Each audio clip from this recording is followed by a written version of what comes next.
Friends जय Jagannath welcome my channel JK designer Odia. चलतु सांग मैंने आज मुझे ब्लाउज माप नहीं कि केमिति ब्लाउज कटिंग करवा शिखेबी। आज मुझे ब्लाउज माप नवा शिखेबी। सेकेंड वीडियो रे मुझे मापरे ब्लाउज खाना कटिंग करी आपण मानकु देखेबी।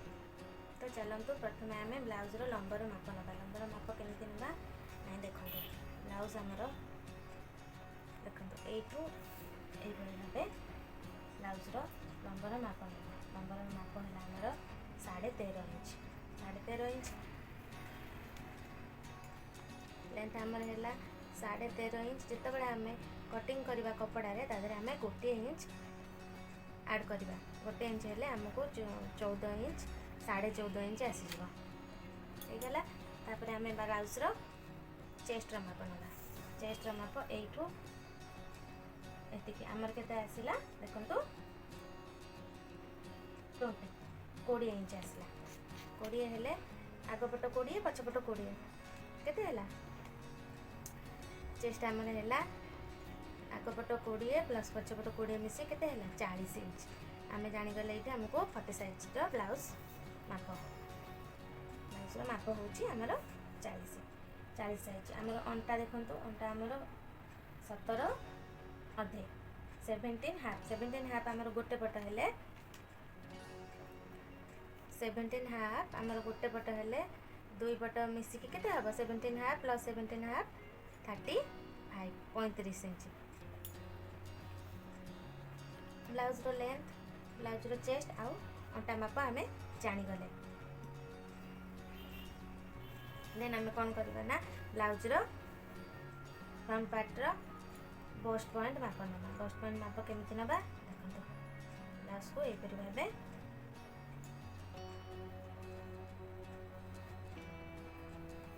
कांध पाखरु एठी देखो एपरि भाबे बेसी टाणीबेनी एति कैमरा गला 9 इंच कांध पाखरु बस्ट पॉइंट हमर 9 इंच हैला 9 इंच हैला।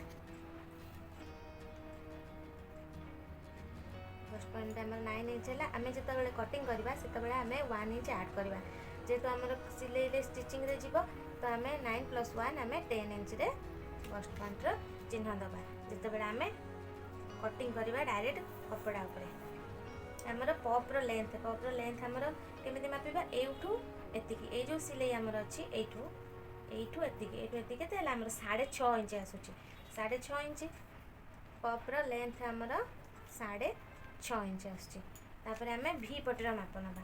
भी पटर माप देखु यही पटरू ये जो सिलाई यू एतिक आम 3.2 इंच 3.2 इंच है भी पट्टी 3.2 इंच है आम से 1 इंच ऐड करवा 4.2 इंच। जिते आम कटिंग करवा से 1 इंच ऐड करवा कहीं आमर जो स्टिचिंग हम तो ऊपर आमर हाफ इंच जीव तले भी आमर हाफ इंच फोल्ड रे जीव। जिते आम अस्त्र वाला ब्लाउज कटिंग करवा प्लेन ब्लाउज कटिंग कले तो आम हिसाब से आम 1.5 इंच एक्स्ट्रा कि 1 इंच एक्स्ट्रा नहीं आम फोल्ड करने दे पारबा।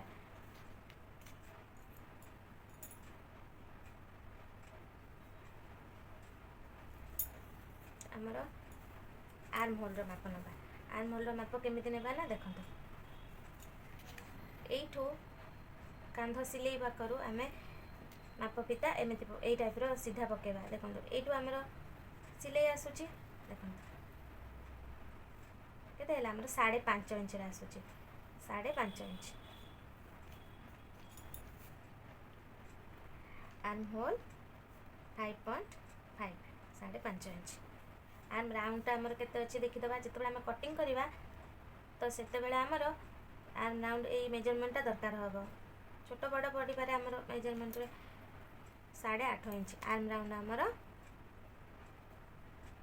8.5 इंच 8.5। कांधर माप नवा।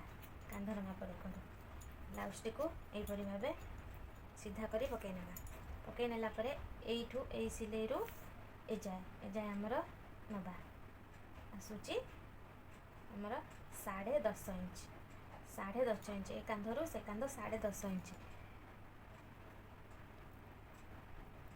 शोल्डर आमर आसला 10.5 इंच जेतेबेले आम कटिंग करवा कपड़ा उपरे आम से +0.5 हाफ इंच ऐड करवा कहीं आम एपटे 2 साइड आम सिलाई जीव आम से 0.5 ऐड कले 11 इंच आसला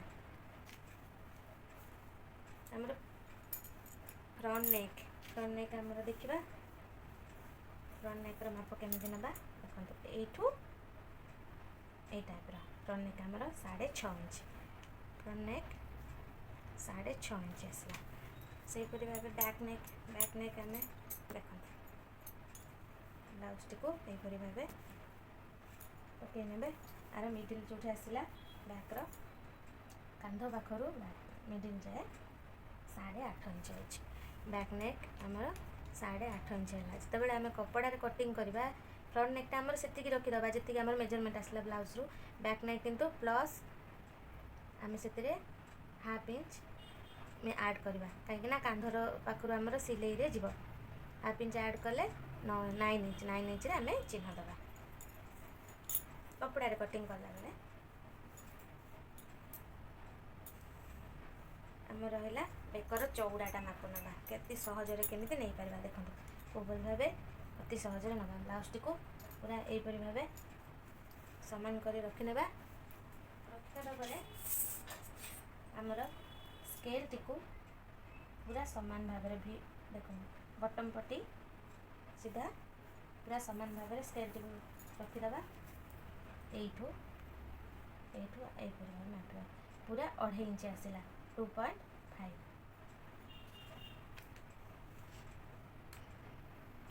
नेक्र चौड़ा आमर केते आसला 2.5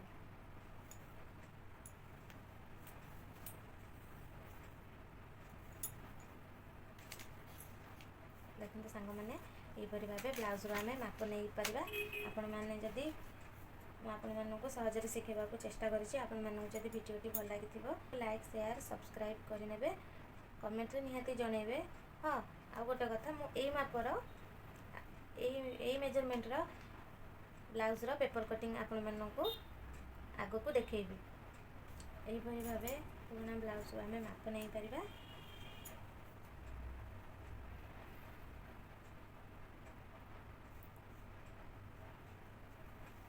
भिडियोटी शेष जाए देखि आपण मानू धन्यवाद।